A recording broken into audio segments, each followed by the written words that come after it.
Thank you for having me at CNCF Paris, and thank you to Zenly for providing all the drinks and beverages. I'm here to talk about Envoy, give the other side of the story. But you'll find that actually what I'm going to speak about and what Thomas speaks about as well is going to be very similar in vein.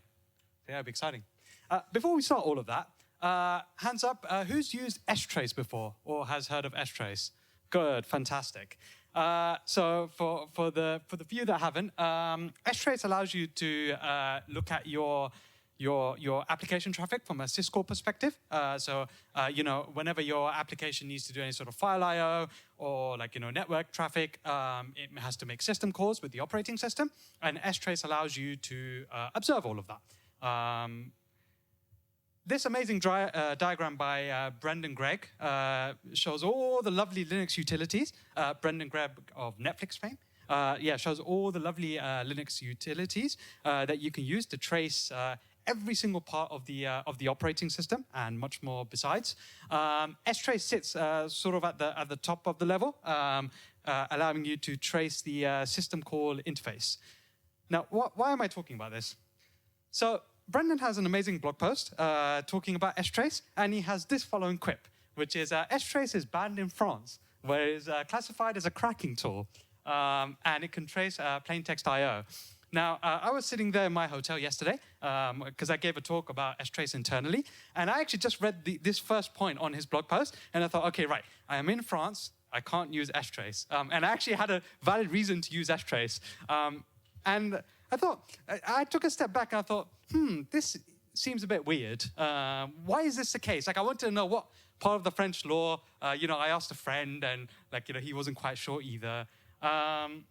So it turns out that it is a bit of a joke. So yes, with strace you can observe plain text I/O.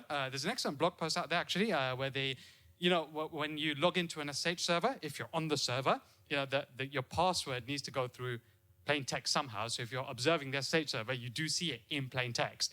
But no, France has not banned strace, so we can rejoice once again. Cool. Now let's actually get started with the main content. A little bit of an introduction. Hi, my name is Sahel. I work on the infrastructure and reliability team at Monzo.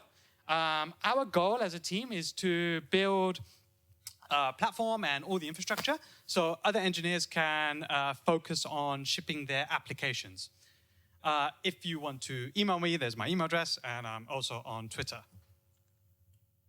Now, this is probably more relevant here than we usually want to do it in the UK.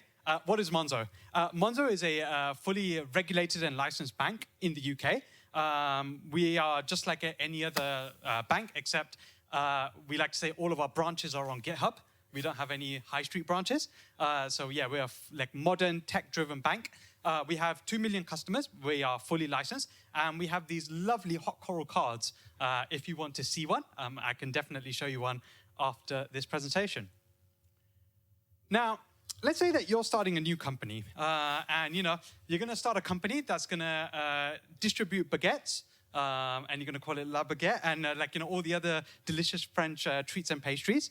It's a perfect idea. You're going to make millions, right? So you start off, you're going to start off with a simple architecture to get up and running, right? You might have a load balancer, a few replicas of your applications, one application fronted by a database. Pretty simple, pretty standard.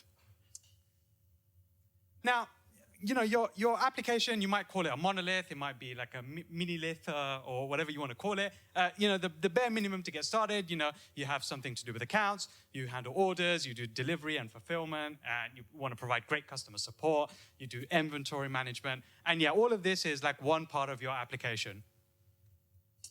Now, a few months go by, your customers are very happy. You're supplying the best croissants in all over Paris, all over France, which is definitely a tough sell, as I found out. You have some amazing French pastries here, as I expected. So you onboard more engineers, and your engineers are getting frustrated because they can't. Every time you need to do another release, they need to wait for the release train.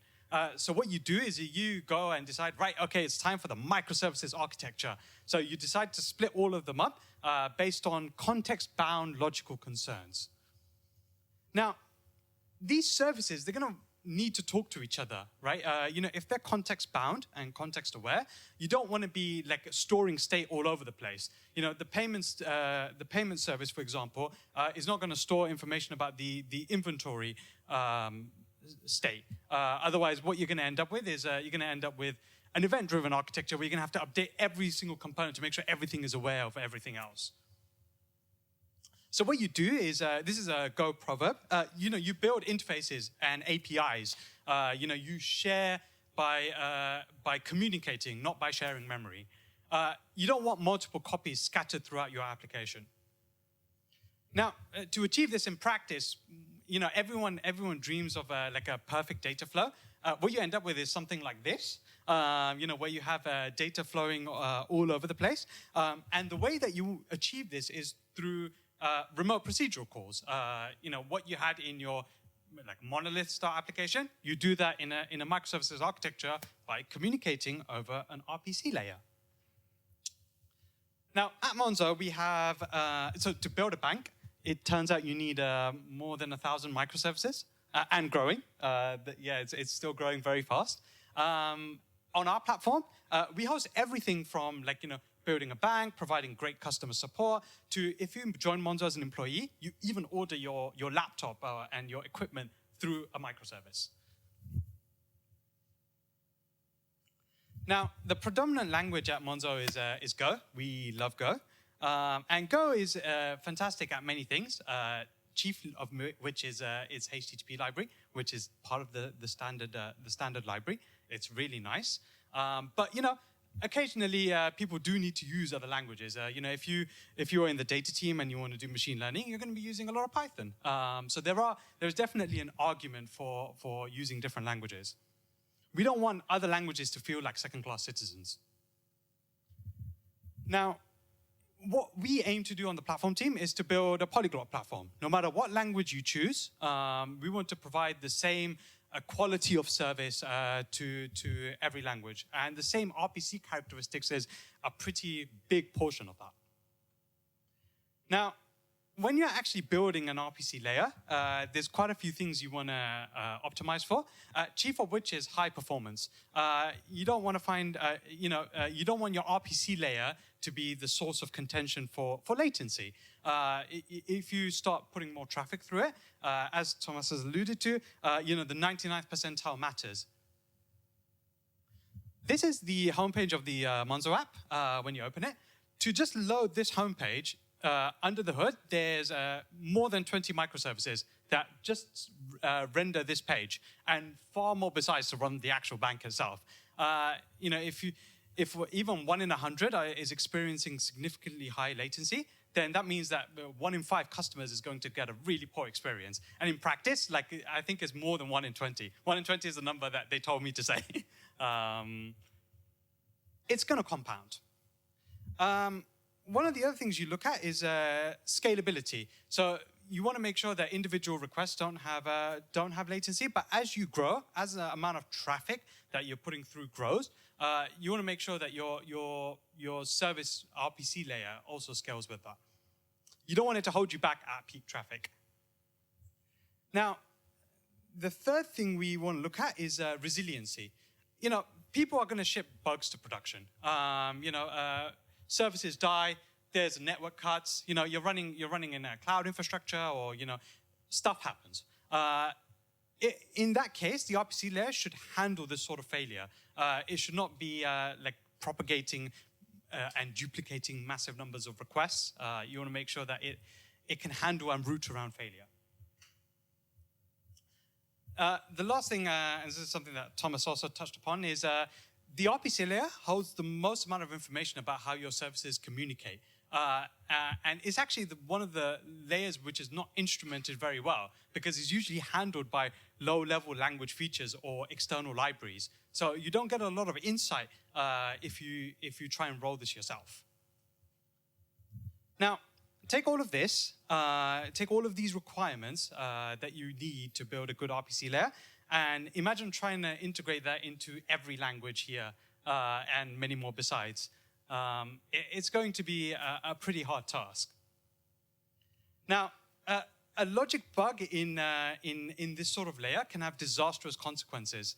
For example, let's say that you had a logic bug in your circuit breaking. So you've already developed circuit breaking, you've put it in all of these languages, but the Python implementation isn't like the others. What you're going to end up with is you're going to end up with a thundering herd of requests in that scenario. And this is how you get on the news, not for the good reasons. And this is where Envoy Proxy can help. So Envoy's primary goal is to make the network transparent to applications. What that means in practice is you send your request to Envoy, and it figures out how to route it to the next hop in a way which isn't going to break down all of your infrastructure. It's basically battle hardened. Did I miss something? No. Cool. Yes. So how does Envoy work? So Envoy is an out-of-process architecture. You don't embed it into your application. Your application doesn't even need to know that Envoy exists. You can set it up in a mode where it's completely transparent. And this is actually the mode that I recommend. We will touch upon how it can do this a bit later. Envoy is written in C++. Love it or hate it, C++ is fast, and you can write good C++. I've contributed a little bit to the Envoy codebase, and it's pretty nice. And I don't call myself a C++ developer, so I guess that's a good attestation.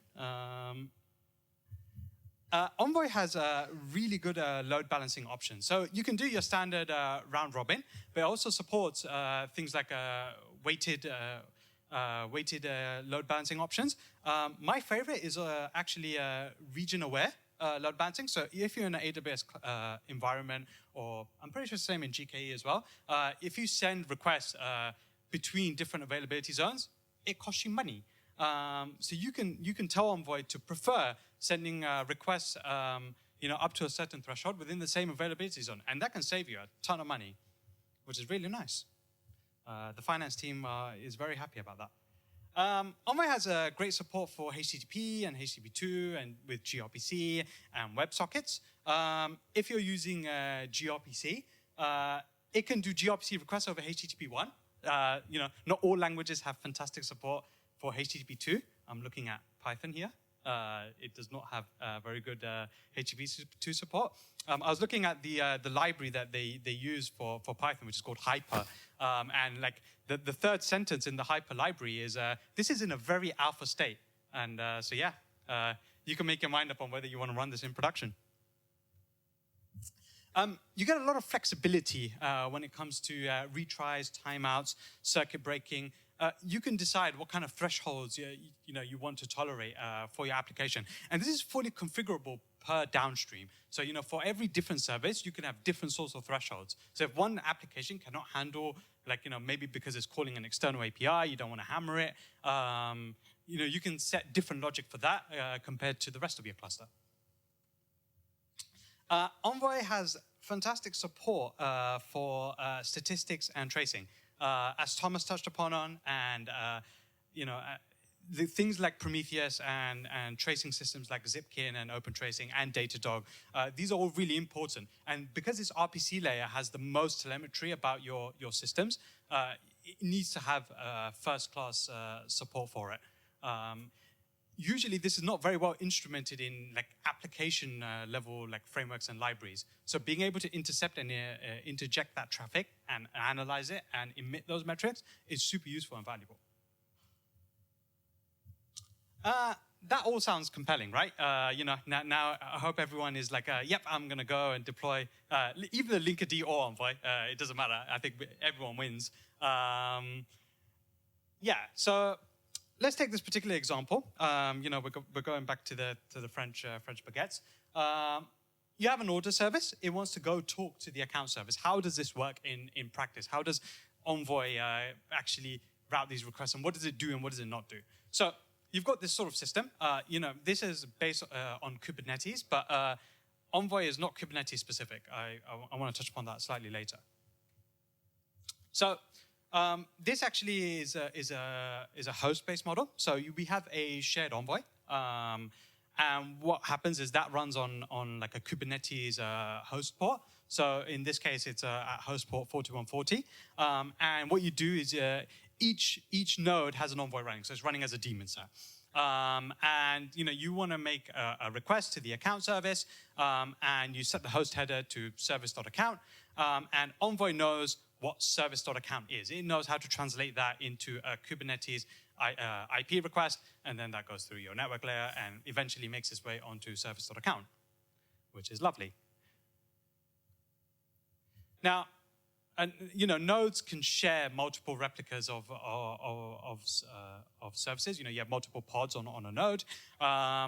And you don't want a single service. For example, let's say we have the fulfillment service here, and it's the chatty one. It's making a lot more RPC requests compared to the others. You don't want it to be the bottleneck, which is bringing Envoy down. Envoy. This is why Envoy needs to be fast, and you need to have high scalability and throughput. This is why it all matters. You can also deploy Envoy as a sidecar. This is actually what we're moving to. We were previously on the host style. We're moving to a sidecar-based approach as well. You can do both, and you can run them in a hybrid, because that's what we do, and it works. So yes, you can run Envoy as a sidecar, and in a sidecar-based approach, there are additional benefits, because you could do both ingress and egress, and for a bank, this is probably quite important. It allows us to do network policies a lot more better. Because what we can say is we can do via Envoy and using Calico and Kubernetes network policies, we can say, okay, right, this pod can only talk to these other pods downstream. So you still get all the benefits of Envoy, but not, while still maintaining the security of the cluster, which is rather nice.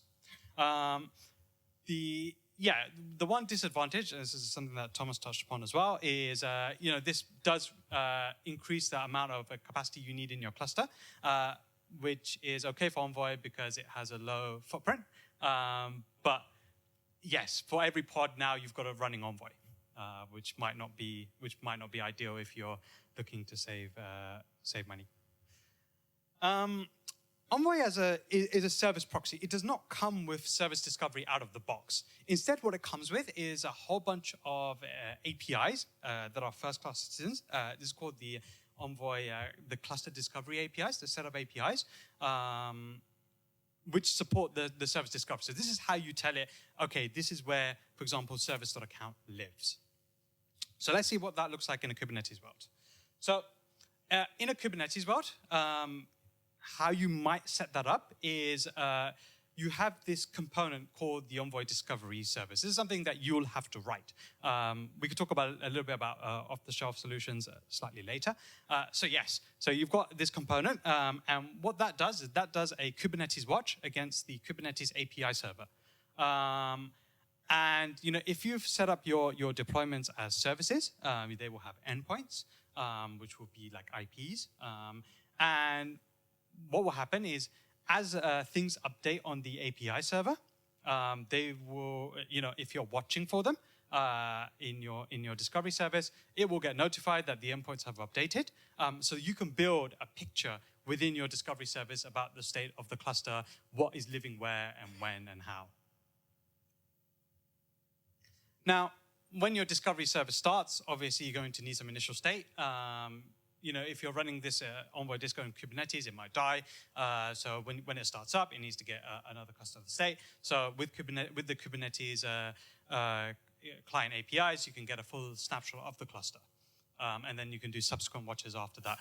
This is also recommended, obviously, because you could miss a watch for whatever reason.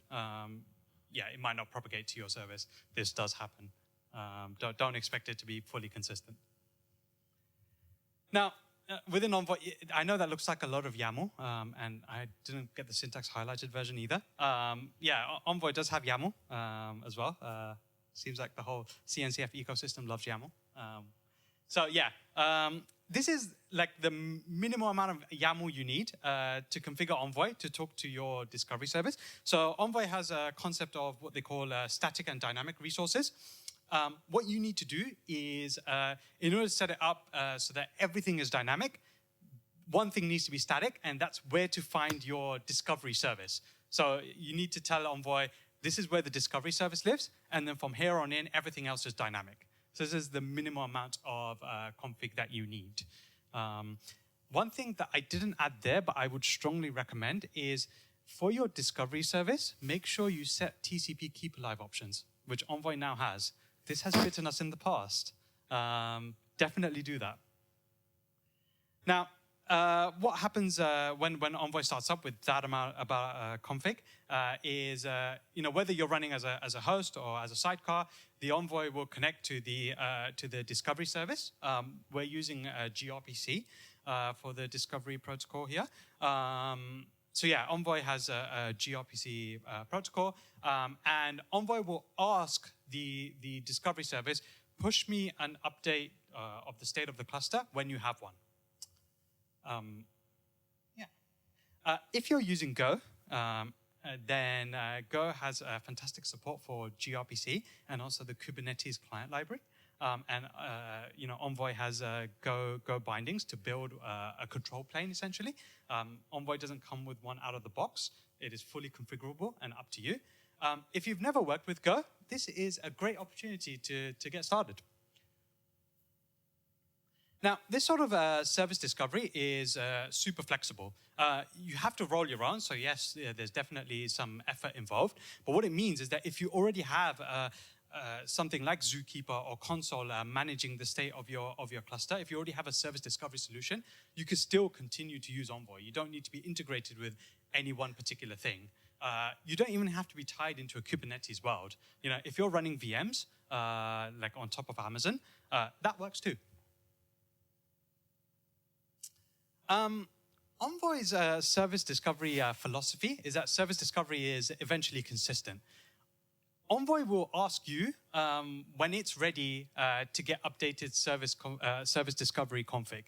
It's not the other way around. You don't push to Envoy, and it's not like a Zookeeper or Console where you have like a Paxos-based, when you update the state of your cluster, it gets propagated to everything all at once before it's committed. If you're running multiple Envoys, they will eventually converge. In practice, we see these converge in a few seconds, which is perfectly acceptable, but that's something to be aware of. Now, if writing your control plane sounds difficult, then you can check out Istio. We would need a completely different talk to talk about all of Istio's advantages and foibles. So I will defer that to a future presentation. But yeah, you can check out Istio. Also Linkerd 2 as well. That is definitely an option. Some of the injection stuff look pretty damn cool. That's a pretty nice way to get started. Istio is not that. And to be honest, neither is Envoy. That being said, getting Envoy into your environment is pretty easy. You don't need to go all in. You don't need to modify the entire state of your Kubernetes cluster. You can start with one particular service, put Envoy around it, and have it intercept the traffic. This is fantastic if you want to just get more insight into your applications. If you use Envoy for nothing apart from like a forwarding proxy for ingress and egress, you still get all the fantastic telemetry that Envoy has to offer. That list of telemetry is really large, and I bet it's telemetry you don't get from your application layer right now. One of the great advantages with Envoy is if you don't want to use it for RPCs, that's completely fine. Because Envoy has integrations with DynamoDB and Redis and MongoDB. The one I'm most excited about, and I think is just got merged, is support for Kafka. Historically in the past, what you would do is, you'd have a client library, you'd embed it into your application, you'd try and add telemetry around it, find you've now forked the library because none of this is standardized, and now you want to get metrics into your application about how Kafka is behaving to see information about connecting to Kafka. Now all of that can be done with Envoy, so no matter what language you're using Kafka with, you get all the lovely telemetry in a nice, consistent manner, which is super useful. Envoy has an amazing community. It welcomes contributions. It has a Slack, which is kind of active, I guess, for people who want to get started with Envoy. I'd like to talk a little bit and end a little bit. It's a little bit of a rant, but I promise there's something nice to it at the end. And it's a little bit about load testing and benchmarking. So occasionally you see like blog posts or quips that like X solution is better than Y solution, and that's good. It's good to know the state of these things. But ultimately, what's really going to matter is how it performs in your environment. No two environments are the same. Everyone has a snowflake. I completely agree with that. Everyone has their own snowflake. No one does HTTP consistently. For example, if you're doing HTTP and you have lots of like long-lived connections, your performance profile is going to be completely different no matter what service proxy or service mesh solution you use compared to someone who's not doing connection reuse. And this is something that's not really captured. Is like the application, how it interacts with the HTTP layer or RPC layer, how it interacts matters, especially when you're doing benchmarking. They're all very fast now. Like the actual like underlying code and the proxy, like the playing field is very level. This is Bingo. Bingo is our office dog at Monzo. Here he is after a hard day at work, load testing the resiliency of cardboard boxes. So we actually wrote a load testing tool, and we called it Bingo. And what it did, its only purpose, when we were evaluating what solution we should go with, was to take requests that we do in production, take the idempotent ones, and replay them to see how it performs. Right? This is a real-life test within our environment to see how all of these different solutions perform. This is really reusable, and it's very important because it allows us to be objective about what's worked, and it allows us to tweak config and actually figure out what's working for us and what isn't. So like every environment has snowflakes. The one thing I would recommend is your applications should not be concerned about what service mesh solution you're using. Otherwise, they're too tightly coupled, and that makes the cost of change really hard. This is a really fast-moving space. There's a lot of things going on. Istio is getting a rewrite. Linkerd 2 is like fantastic. Its data plane is evolving really nicely. Envoy is moving really fast as well. You need to constantly reevaluate your choices to figure out if you're using the right thing. There might be like in a future version of Envoy, it might handle the solution that you've been battling with, or the next version of Linkerd, now that it does MTLS, might be a better fit for you. And so, being able to objectively evaluate and make change is pretty critical. And that's about it. We are hiring at Monzo for backend engineers, web, mobile, all sorts of things. We do have people work remotely from Paris and from France, so you can do that. Unfortunately, you can't have a Monzo account because we're only allowed to, we're only regulated in the UK.